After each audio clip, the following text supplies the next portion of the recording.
particular game except for one that's now tomorrow? Can I answer that question after tomorrow? No, it's our players needed the break. We've played a lot of basketball in a short period of time. Selfishly, it would have been nice to have a break without the exams hanging over our players' heads, but that's what they're here in school for. And I think it's been a good week for them. I think some of the grades are coming in, so I think our kids feel relieved. They're glad that the exams are over. I'm sure we'll have a team out there on the practice floor today that's excited to really have that behind them now, and on to Auburn. But it's always good when you can focus on yourselves, focus on your own team, and I think that's what we've done here over the last few days.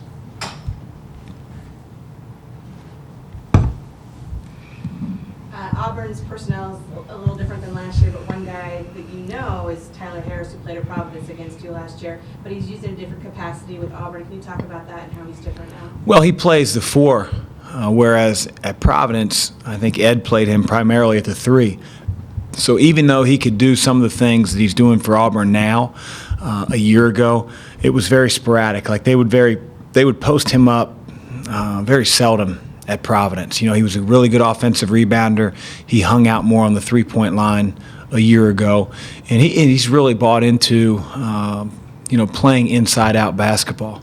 They put him in situations where it's 4 out and he's inside, and he goes block to block and looks for high lows. He looks for duck-ins, and he does a really good job of drawing fouls and just sort of like I said before, playing inside out. He still has the ability to face you up, and he can be a mismatch problem depending on who you have defending him. He's always been a terrific offensive rebounder, so I just think that probably twofold. He's playing a different position, and then he's really bought into the role that Coach Pearl has him in. Coach, you guys look forward to another chance at these guys? It's a hard loss last year, and I've thought about it for 364 days, maybe one of the worst losses our team experienced, but there's nothing we can do about going back to December 20th. We can't make better decisions that day. It's over. They celebrated. They won. We play them tomorrow. Another guy that wasn't there that was redshirting is Kareem Canty. What kind of challenges does he pose? I think he averages about 4 main threes a game. Yeah, he's terrific. We recruited Nunu a little bit out of high school, and he just, like a lot of New York City guards, he plays with a swagger. He has big belief, big confidence in his ability, and he should. He is a home run shooter from the three-point line. He shoots 10 to 12 of them a game, so if he's not hot, he's going to figure out a way to get hot. He's going to keep shooting until he figures out how it goes in. But he's really good off rhythm dribbles. Coach Pearl's given him a freedom. He makes plays at the end of the game, when maybe other guys in the country may run away from the ball, like he wants the ball in big moments. And so we have great respect for his playmaking ability, his ability to shoot the ball. We've got to do our best on him tomorrow. We're obviously focused on your team, what's going on with the court, but when there's a guy who is as active and as excitable as Bruce is on the other sideline, what's it like coaching against him? Yeah, I don't really get caught up in who the other coach is. I mean, I shake their hand before the game and tell them good game and good luck the rest of the way. But I don't really get caught up in who I'm coaching against or the antics they may have going on.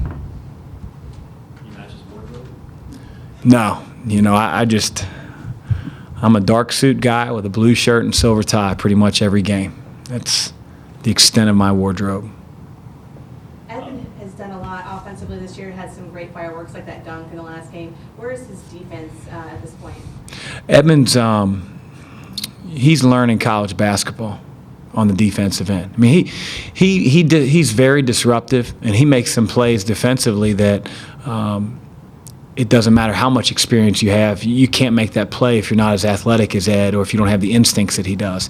But like most freshmen that are getting into the games for the very first time and playing the amount of minutes that he's playing and the matchups that he's playing, he'll fall asleep off the ball at times. He'll forget to block out. He's pretty good at keeping guys in front of him. He's 6'6", and he has to guard guys as small as 5'10", 5'11", so he's figuring out how to use his length. But like a lot of freshmen, he just has to grow into those moments where he loses concentration. That's the whole deal, in my opinion, in college basketball. You know, I said this on my radio show, and this isn't to pick on Ed, but that 10-0 run that UC came out of the box with, I mean, you can put about 98% of it on Ed. I love him as a player. I wouldn't, you know, he's playing through those mistakes, but he lost Farad Cobb twice. Wide open threes, best shooter on their team. And then he had a turnover on the other end that resulted in a layup. That's 8 out of 10, so 80%.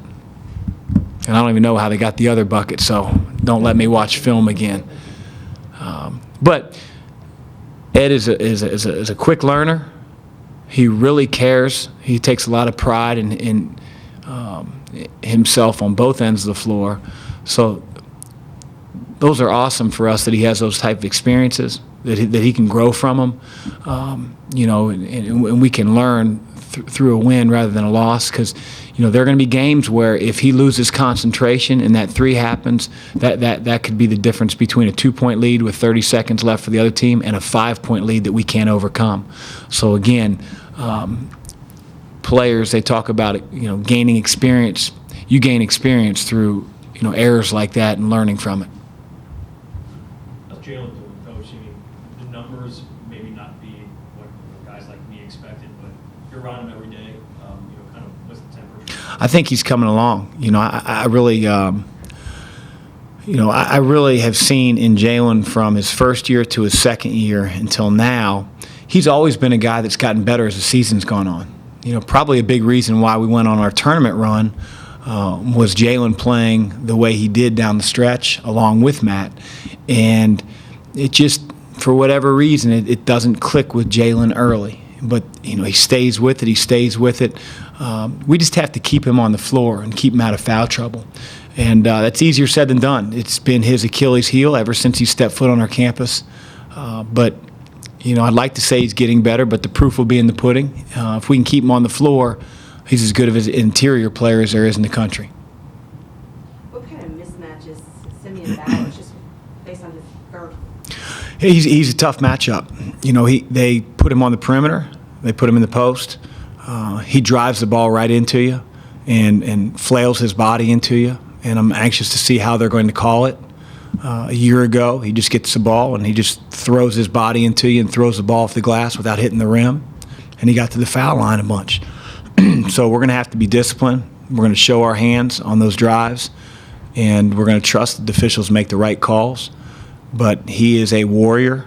He is really skilled. He doesn't back down from challenges. And he told us about it last year. Thanks.